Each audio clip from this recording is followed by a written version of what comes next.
Hello, Julie. How are you? Fantastic. I'm so happy to have you in Paris. It's such a privilege Oh, that you came from New York to see us. I am thrilled to be here, and the relationship that we have with the French market is goes back years, and it is an important market for us. Yes, it's so important that you are here. So, New York is changing right now. You have a new mayor, it's a new energy.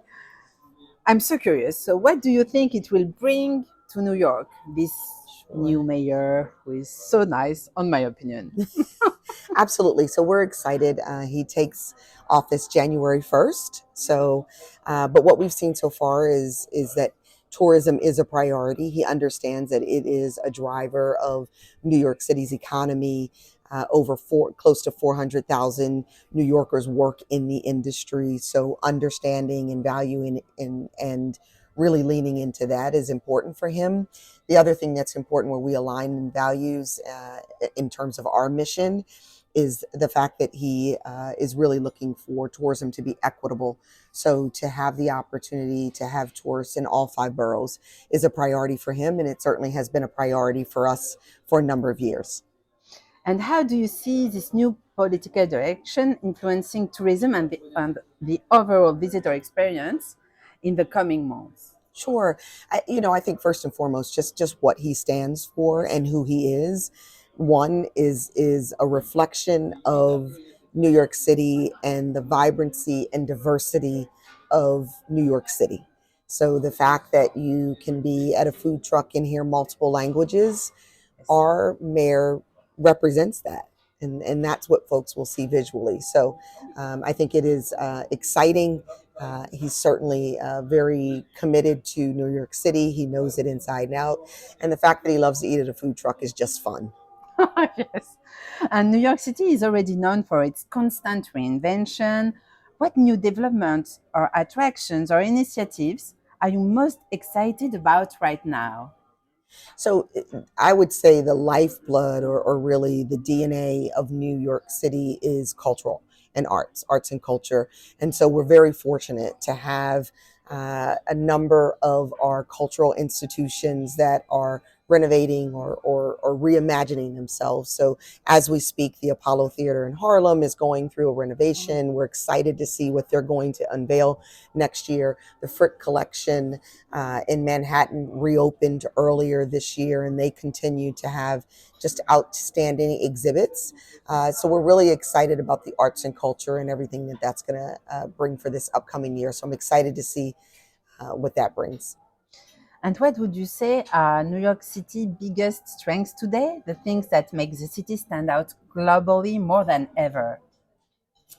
New York City continues to be just a resilient city. So we never rest on our laurels. We constantly look to reinvent ourselves. We're constantly looking to attract even more visitors. One of the things that we're most proud of is that we are a welcoming, inclusive, and diverse destination. And you see that throughout all five boroughs, and you feel that the moment that you land in New York City. And that is definitely a strength of ours. And the other thing that I would say is if you think about diversity of product and offerings, and you think about the five different boroughs, they all have their own different personality. And that's unique to only New York City. All right. And for first-time visitors, what are the absolute must-see highlights that still define the essence of New York? First and foremost is Broadway.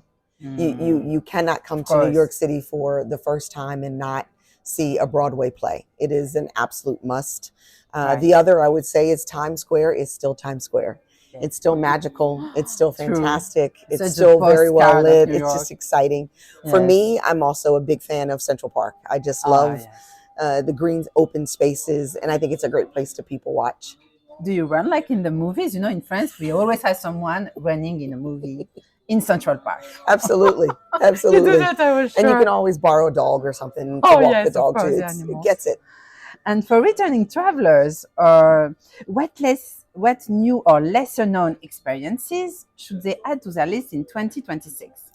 first and foremost, definitely our five boroughs. So Oh, yeah. oftentimes, when you think of New York City, you think of Manhattan, and you think of Times Square, and you think of Central Park, and Yes. all of those things are iconic and wonderful. Yes.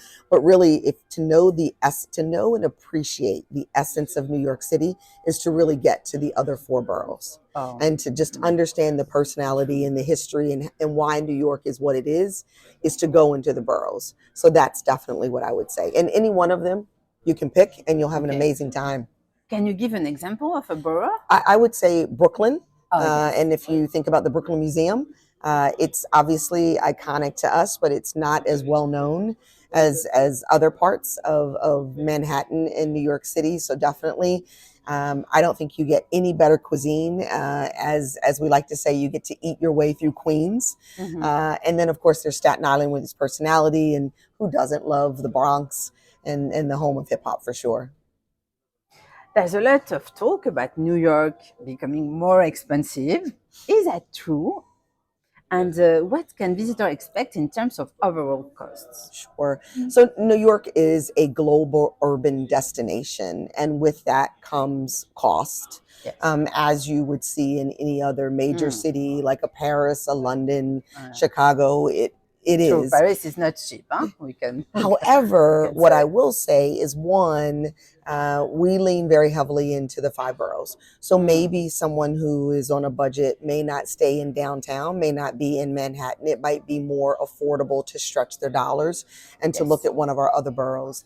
The other thing that we lean towards is the lesser impact months. So when we're talking about January and Oh, February, right. still absolutely gorgeous. And actually, if you go in early January, you can still catch some of the holiday decorations that are up. But for example, in January and February, we have Restaurant Week, and that's it's a discount on pricing. Oh, We good. have Broadway, which is 2 for 1. We have discount Oh, pricing for hotels. We have attractions. So it's a great time to really go and stretch your dollar. So those things, but also too, there are a number of free offerings in New York City, really? from attractions to theater to just a number of advantages to take advantage to opportunities to take advantage of to really stretch the dollar. What we Yes. like to say is just do your homework up front. And we obviously on our website offer a lot of experience for travelers to be able to do that. And in terms of accommodation, what would you recommend for like families, low budget? I honestly, it depends on first time or what they're looking to do.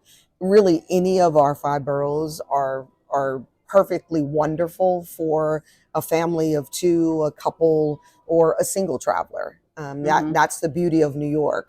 When you have 8 million people throughout a city, and all of those boroughs are very vibrant and Yes. alive, then the offerings follow. So you've got outstanding restaurants, you've got Mm. Michelin star, but you also have Also, very family so you owned can business, so find. you can find something for everyone. And our hotel offerings are the same. You can Mm. find select service hotels, and you can also, stay at a Five Diamond hotel if you like. New York City tourism conventions plays a key role in shaping the city's image worldwide. What are your main priorities now to promote New York? I understood the five boroughs is very important, but Yes. maybe something else. I think the first and foremost is we know that every visit starts with an invitation. And so, what we want all of your listeners to know is that New York City is open, it's welcoming, it's diverse, and we want international visitors to come. It's really a part of the DNA of New York City and everything that we offer. So that is continuing to be a priority of mine. The other priority, which I think is extremely important, is that we need to remain competitive. It's a destination that whether it's the first time or the 10th time, that 11th time is still going to blow you away. It's also a destination that delivers. Yes. And no matter, again, whether it's your first visit or whether you've been to New York City, 5 times, it always delivers. It always creates a memorable experience, and you love every minute of it. Finally, if you could describe the new New York in just few words, what would they be and why should travelers come now? Sure. New York is ever changing. It is approachable. It is vibrant. It's energetic, and it creates lasting memories. That will never change. Good words. I appreciate that. Yeah. Thank you very much, Julie. And thank you for coming to Thank Paris. you. And I see you soon in New York. Thank you. Bye bye. Bye-bye. Bye bye.